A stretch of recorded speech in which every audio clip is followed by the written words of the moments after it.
With Nigeria producing 700,000 barrels of oil per day below the stipulated OPEC output quota of 1.83 million barrels and zero sales receipts from crude oil in the month of July, oil theft is hitting Nigeria's economy harder than ever before.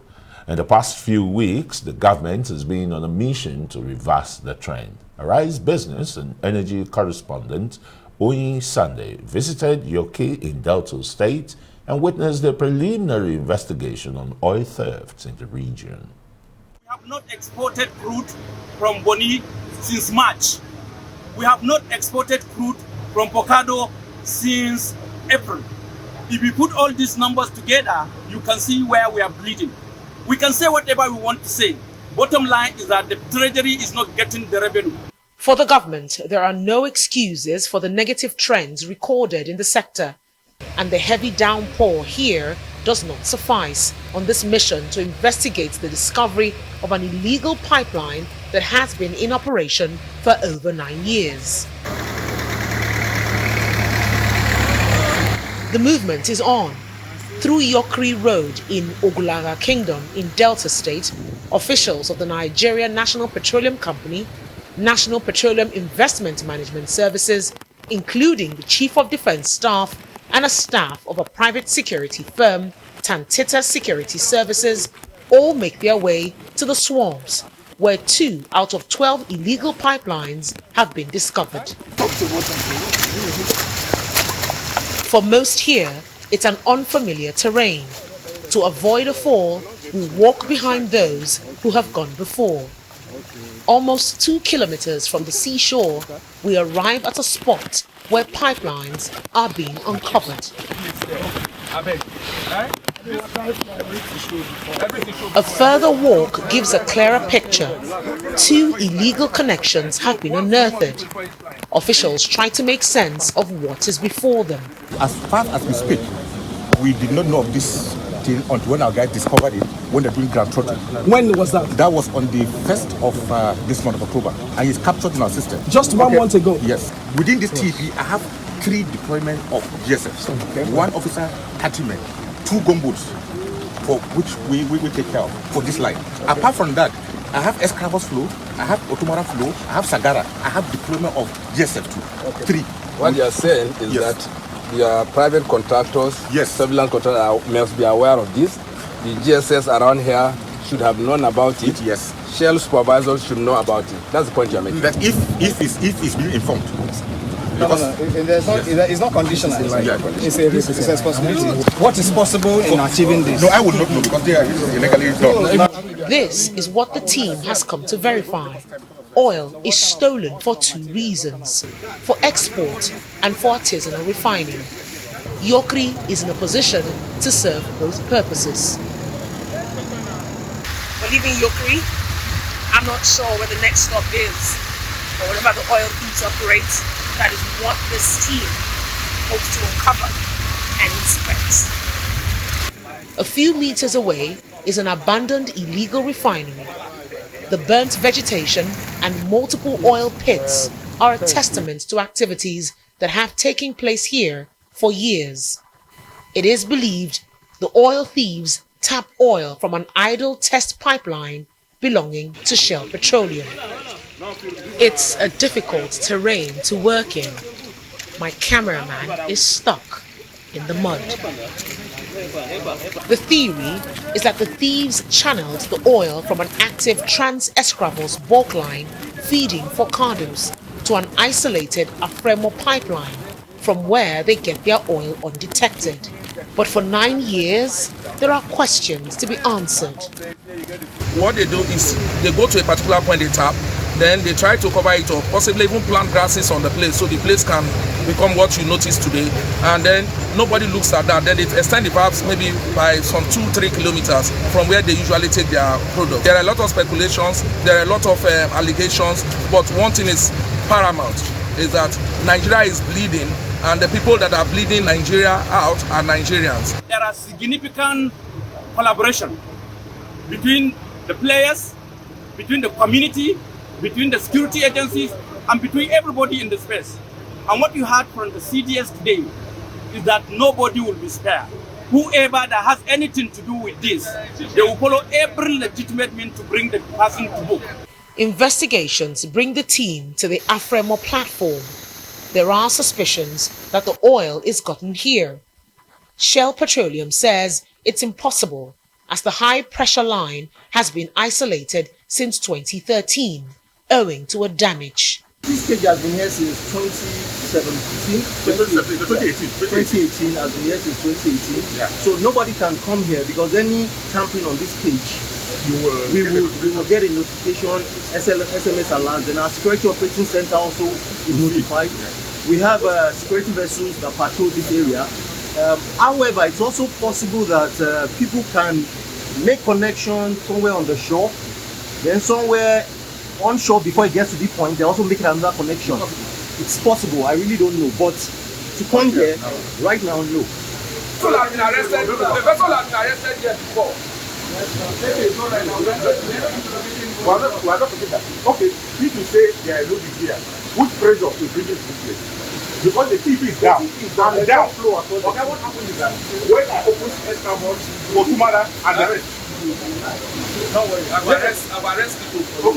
With the Navy gunboat close by, they say the possibility of theft from this point is slim. But in 2017, Shell did apprehend a vessel with stolen oil from its platform. With speculations around the discovery and blames traded, one thing is sure. There's an infraction on the Trans-Escravos pipeline. Of course, the connection is simply a line connected to a test line that ended up in the Afremo platform.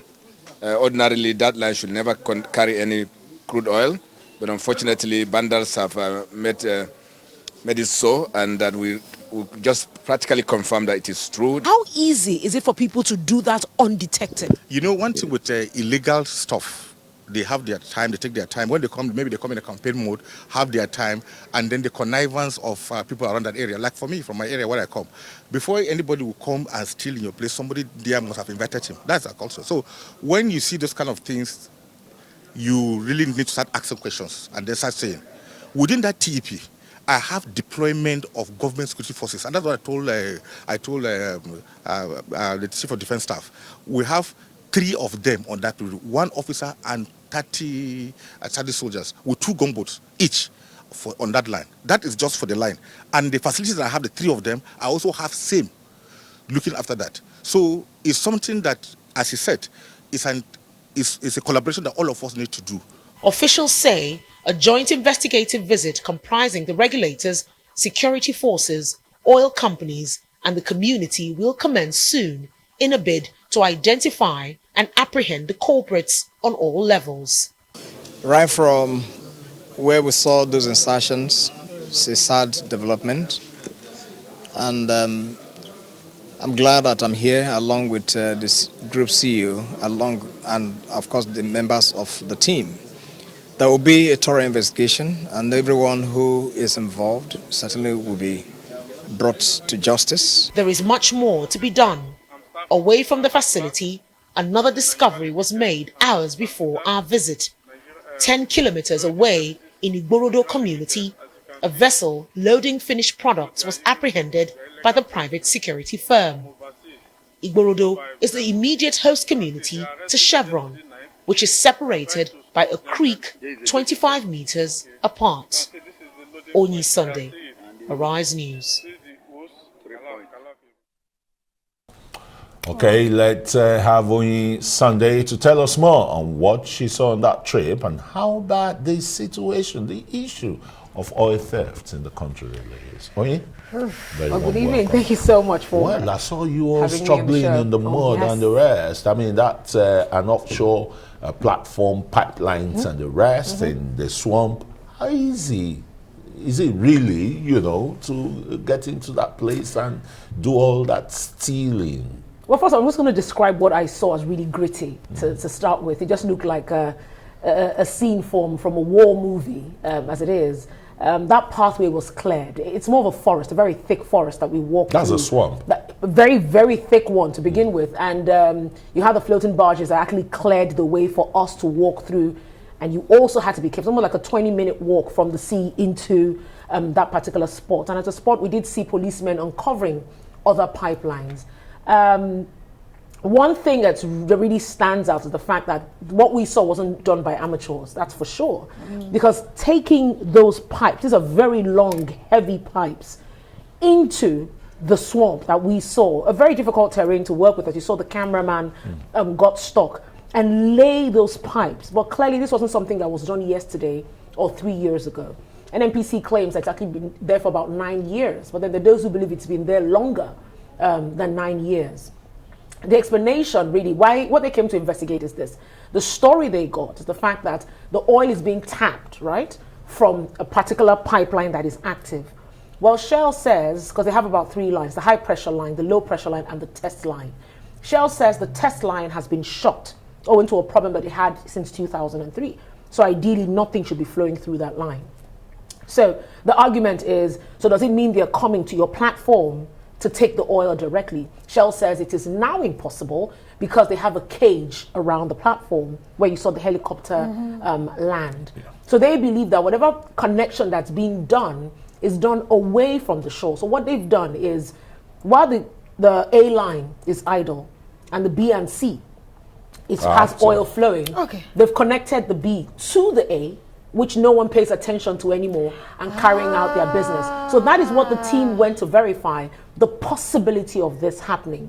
But what other Nigerians want to know is, how did this go on for a long time without the community members knowing about it, without Shell knowing about it? Without even the security agents knowing about it. At the end of the day, it just shows you, like what you have said, this thing has been there longer, and it takes skills to get this done. Onyi, you're off again tomorrow on another adventure, discovering more oil theft. Let's not forget, Nigeria as it stands right now, 1.8 million barrels per day is our quota given to us by OPEC, but we are at 700,000 barrels per day. Really poor. Our economy is suffering for it. So with what you have seen, do you think that we're actually on our way to seeing the end to oil theft in Nigeria? Honestly, I cannot answer that confidently at this point, because at the moment we're actually throwing allegations around.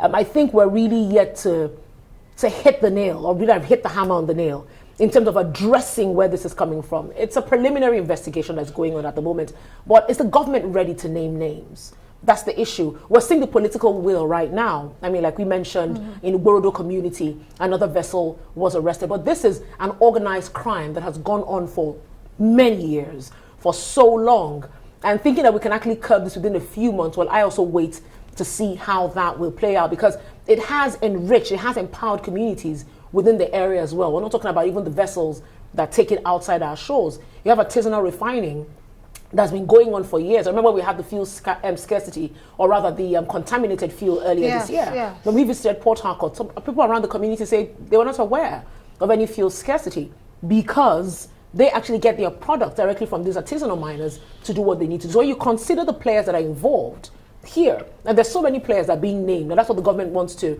really investigate. The security agencies, the oil companies themselves, and even the government as well. And using the technology, we're seeing that a situation where oil theft and those who are breaking into the pipelines, you can get those reports real time. Yes. Do you think technology, how far do you think it's actually gone in helping us find? Well, Shell says it has employed that in some parts of the country, and they hope to also put that here in Delta State. I think for something that's gone on for a very long time, I think the absence of technology probably made it also very difficult for them to detect. But the sincerity of it all is what we're hoping, will come to the fore during this investigation. It's our natural resource that we're losing here. Yes, there are people who are conniving with these thieves to make money off it. And I can only hope that the government really addresses this seriously and goes after the culprits, irrespective of status. Oh, great. It's all right. I mean, it's good you're returning to Delta State again, this time in Warrior, and going to the Borodo community. I'm sure you're going to... Please be safe out there. I'm sure you're Because when I was in Port Harcourt the last time, we were told that our helicopter could not go beyond a certain point, or else it will be shot down. So be safe out there as you do the stellar work that you always do, bringing us those reports. Onyi Sunday, we say thank you for joining us tonight on the program. Appreciate that.